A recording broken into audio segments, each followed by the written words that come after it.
Morning সকলকে, 11:23, 25 October.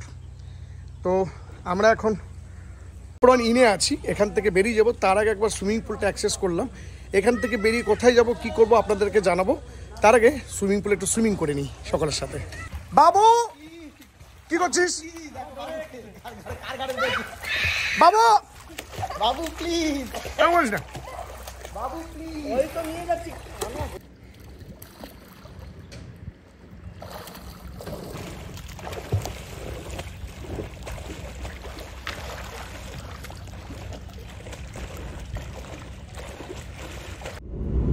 ঘণ্টাখানেক সঙ্গে শুভ আজকে 25 তারিখ। আপনাদের সকলকে স্বাগত জানাই। যদিও সকালবেলা গুড মর্নিং করে দিয়েছিলাম। আমরা হোটেল সিপ্রন ইন থেকে বেরিয়ে গেছি।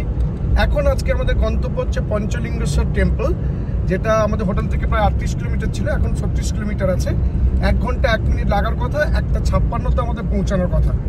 রিলায়েন্স পেট্রোল পাম্প থেকে পেট্রোল নিয়ে এখন আমরা যাচ্ছি টুয়ার্ডস পঞ্চলিঙ্গেশ্বর টেম্পল। তারপরে ওখান থেকে পরের প্ল্যান কী হবে সেটা ওখানে যাওয়ার পর। ততক্ষণ আপনারা এখান থেকে কেমন রাস্তা পাই সেটা দেখতে পাবেন।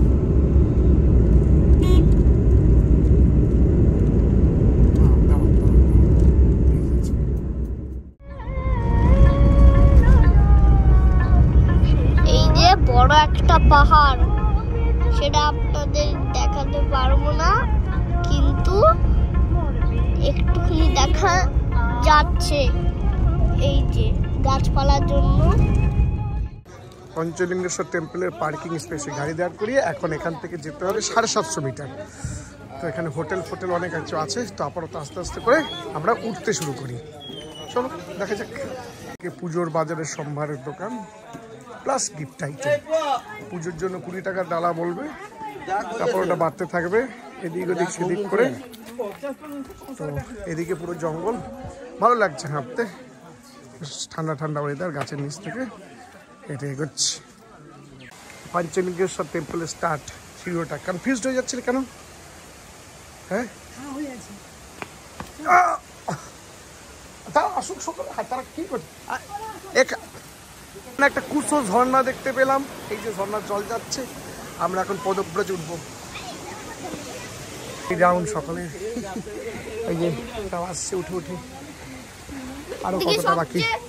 ব্যাটারি ডাউন, চলো চার্জ করে দেবো। টেম্পলে ওঠার অর্ধেকটা উঠেছে মনে হয়।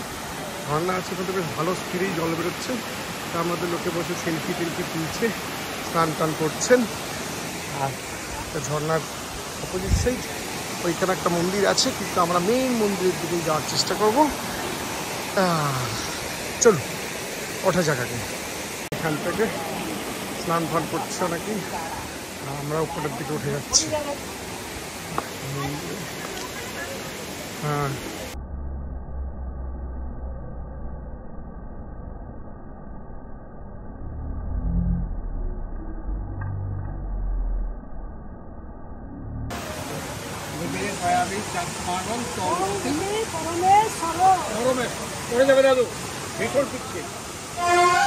মন্দির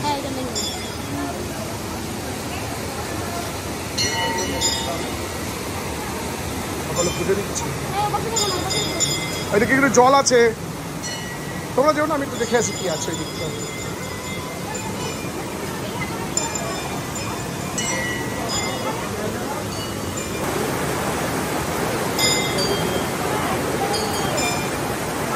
ওখানে একটা শিব ঠাকুর আছে, ওখানে নিয়ে গিয়ে ওখানে ঠাকুরের গায়ে হাত দেওয়া হবে।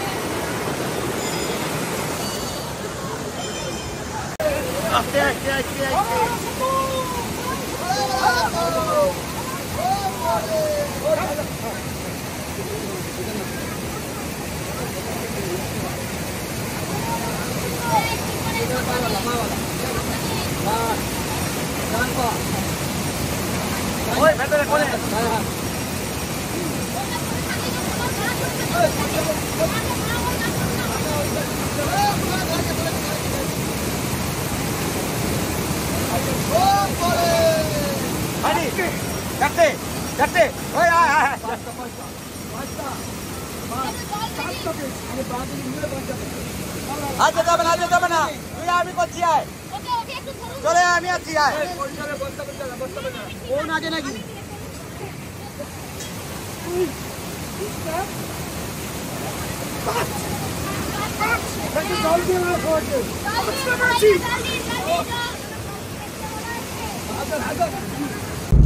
ঘন্টাখানেক সঙ্গে সব 3টে উপস্থিত হলো। সেখানে একটা আননোন কলারের ফোন আসছে, দেখে নি কে, না দরকার নেই। হ্যাঁ, তো আমরা এখান থেকে আমাদের জার্নি স্টার্ট করলাম দীঘার উদ্দেশ্যে। এখানে খাওয়া দাওয়া করলাম, নেমে আসার পথে ডান দিকে একটা হোটেল ছিল, সেটা দেখানোর খেয়াল নেই। আর আমাদের বাকি টিম যারা বাড়ি চলে যাচ্ছে, আর আমরা যাচ্ছি আজকে দীঘার উদ্দেশ্যে। যেহেতু 3 দিনের সময় ছিলই, ওটাকে ইউটিলাইজ করে নিচ্ছি আর কি। চলুন, এখান থেকে দীঘার রাস্তা কেমন হয় সেটা দেখিয়ে দেবো, আর কিছু প্রবলেম হয় কিনা সেটাও জানি। ঘন্টাখানেক সঙ্গে সব একটু লেটে 5:27 বাসটায় আসার কথা ছিল, কিন্তু এই হোটেল বুকিং নিয়ে একটু ঝামেলা চলছিল, তো সেগুলো কমপ্লিট করে আসলাম। এখনও দীঘা থেকে আমরা 46 কিলোমিটার বাকি আছি। 1 ঘন্টা 14 মিনিট লাগার কথা, 6:39 পৌঁছে যাওয়ার কথা। মোটামুটি টাইমটা ম্যানেজ করেছি। আর ইচ্ছে আছে যে ব্রেকটা দীঘাতে গিয়েই নেওয়া যায়, মাঝে আর দাঁড়ানোর ইচ্ছে নেই। তো চলুন আপাতত যেতে থাকি। রাস্তাঘাট তো মোটামুটি দেখাচ্ছি, রাস্তাঘাট ভালো, কয়েকটা জায়গায় ডাইভারশন আছে। পুলিশের দিকে যে কাজগুলো হচ্ছে আপনারা দেখলেন। এছাড়া বড় রাস্তা যে খারাপ খুব একটা না, রাস্তা বেশ ভালো। চলুন, ঘন্টাখানেক সঙ্গে 6:06, এখন আর 34 মিনিট লাগার কথা। 16 কিলোমিটার বাকি, 6:39 দেখাচ্ছে। কারণ এনএইচ ছেড়ে দেওয়ার পর কিছুটা স্টেচের রাস্তা বেশ একটু খটোমটো হয়, মানে খারাপ, ভাঙা চড়া আর কি। খুব খারাপ বলবো না পশ্চিমবঙ্গের তুলনায়, কিন্তু তুলনামূলকভাবে ভালো। এখন একটু ভালো রাস্তা পেয়েছি, তো যাওয়ার চেষ্টা করছি। যাই, তারপর দেখাচ্ছি। আর রাত্রিবেলা অন্ধকারে তো কিছু দেখানোর নেই। তো চলো, এবার তোমার কথা বলো। 7 মর্নিং রোড আমাদের রুম, একটা বড় কিং সাইজ বেড, একটা সোফা, একটা টি টেবিল।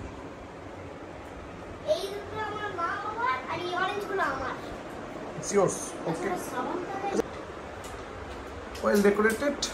এটা সেন্ট্রাল এসি আছে, আসলে সেটাকে বলবে, লাইটটা একটু ব্লিঙ্ক করছে। আচ্ছা, আর এখানে একটা বড় মিরর প্লাস বসার চেয়ার।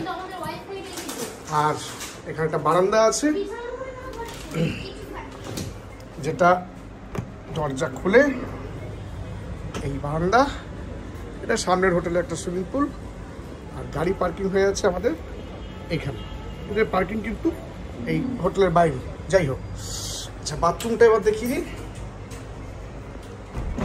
আচ্ছা, বাথরুমটা হচ্ছে এই যে বেসিন বাথরুম, ওখানে ডিসইনফেক্টেড করা, আর গিজার আছে সামনে। আর এখানে কিছু বাথরুম অ্যাটাচ দেওয়া আছে, টিভি আছে। টিভি এখন চালানোর প্রয়োজন বোধ করিনি। আরেকজন গুলিগালা করতে শুরু করে দিয়েছে, হচ্ছে না, ব্যাস। ওকে, আই এম কামিং।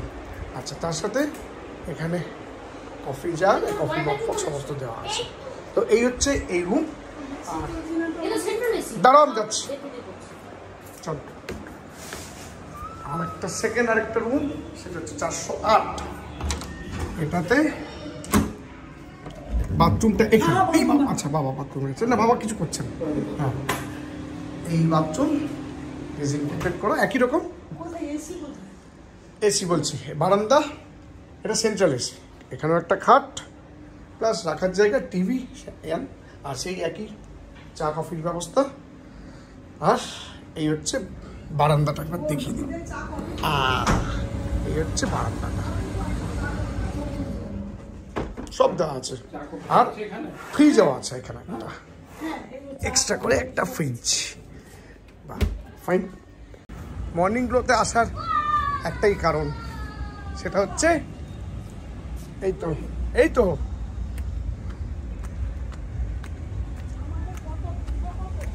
410 মনে হয়, ওইটা একদম এই যে।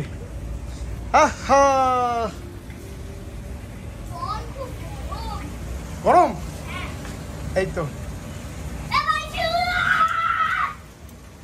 ঝাঁপ দাও।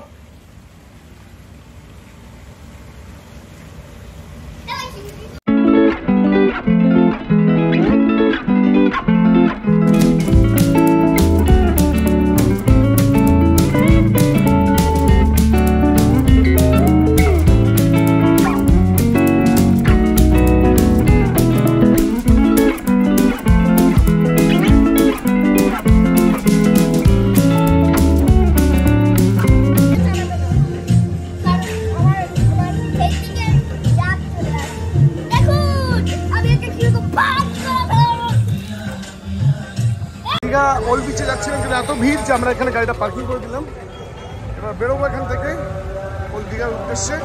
দেখা যাক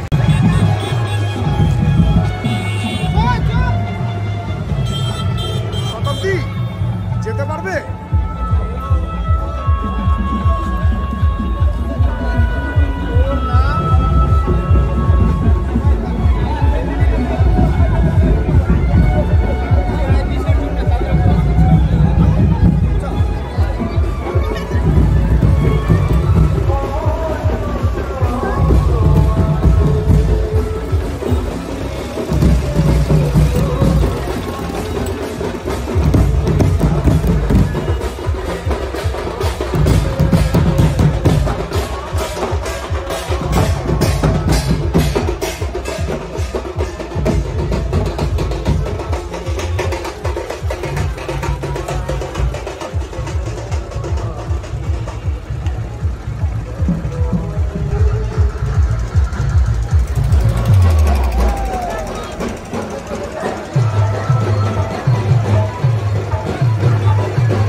পুরো লোকে ভর্তি। হোটেল পাবে কি করে বলো দেখি? আমরা বলি না কেন পাচ্ছি না, এই দেখুন।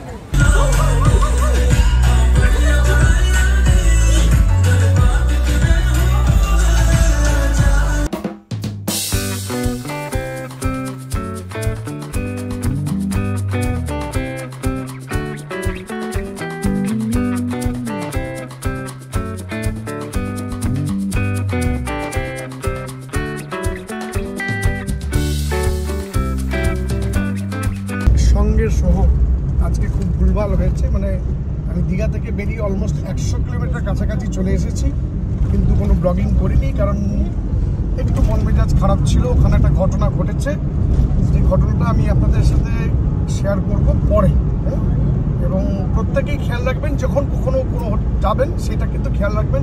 এবার আমাদের সাথে যা ঘটেছে তার আমি ডিটেলসটা আপনাদেরকে পরে বলবো। আর আজকে আর খুব একটা ব্লগিং করার ইচ্ছে সেরকম নেই।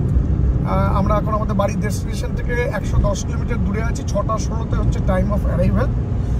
আমরা বেরিয়ে গেছিলাম 11টার সময়, কিন্তু আলটিমেটলি কিছু গণ্ডগোলের জন্য প্রায় 1টা অবধি আমাদেরকে ওইখানে ওয়েট করতে হলো। তো দীঘা থেকে রাস্তা মোটামুটি ওভারঅল সকলেরই জানা। তবে হ্যাঁ, আমাদের ওখানে কী অভিজ্ঞতা ঘটেছে সেটা আমি আপনাদের সাথে শেয়ার করব এই ভিডিওতেই, কিন্তু সেটা বাড়ি পৌঁছে যাওয়ার পরে। তো চলুন আপাতত বাড়ি অবধি যাই। এখানে আর সেটা দেখানোর নেই, বাড়ি গিয়ে দেখাচ্ছি।